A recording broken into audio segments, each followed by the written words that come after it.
Kinasih Bapak Dr. Martono Sarjana Keperawatan Les Magister Pendidikan Dalasan Ibu Hartuti Sarjana Keperawatan Les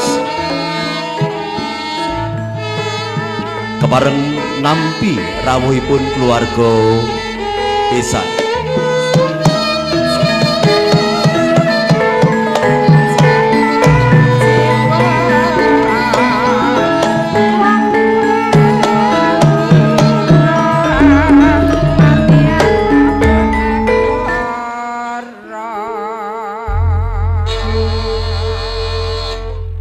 A'udzubillahi minasyaitonirrajim. Bismillahirrahmanirrahim. Assalamualaikum warahmatullahi wabarakatuh. Tejo sulaksana tejane wong anyar katon. Nuwun sewu amit pasang paliman tabik. Sinten to ingkang sinambating wangi kepareng tedak hanganti ponang penganten kekalih. Sumangga karsa kula dherekaken ngunandika Sang Narapa Cundakaning Kandha. Ingkang sudi mastani kula Anggir Sukisna. Ki Anggir Sukisna. Inggih. Sampun kaluk ingrat pilih tanding wonten ing Ngayogyakarta sakukubanipun. Inggih. Badhe lega raos sing manah kula menawi panjenengan sampun paring pangandikan dhateng kula Kakang.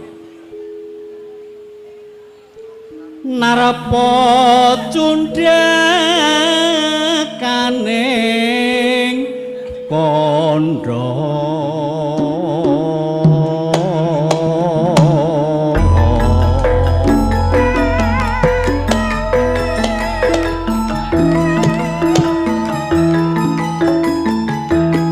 Nampi dawuh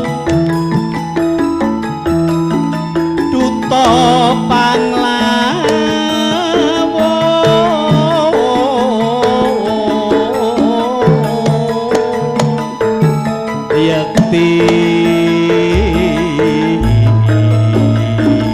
Inggih, lajeng wangsulanipun Bapak Martono kados pundi? Sinawung sarating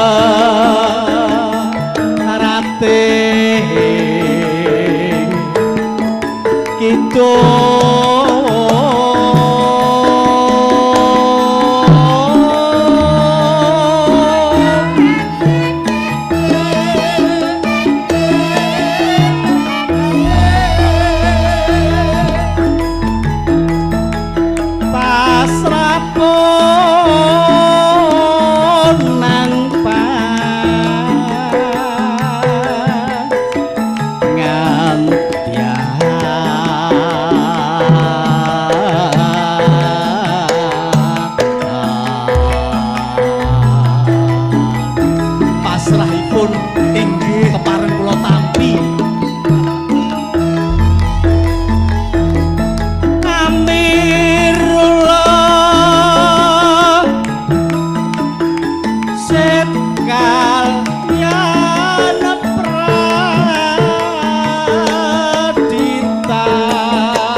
Mangayu bagya remen sanget raos sing manah kula Kakang.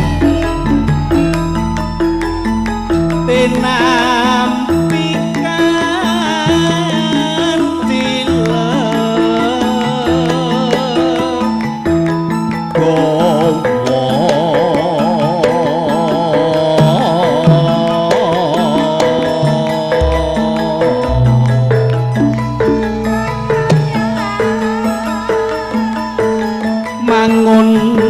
karya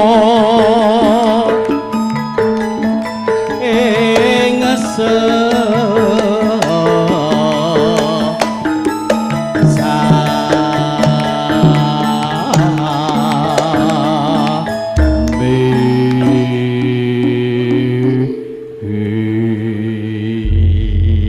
Ebo kados menapa bingah raos sing galih tumrap tiyang sepuh kula inggih panjenenganipun Ibu Sutarni Sarjana Sayen saha kulawarga ageng almarhum Bapak Maryono kakang. Inggih, matur nuwun. Sumangga. Kapungkasi jawat asto lung tinampen temanten Abagus Muhammad Amirul Rasyid Sarjana Keperawatan Nes.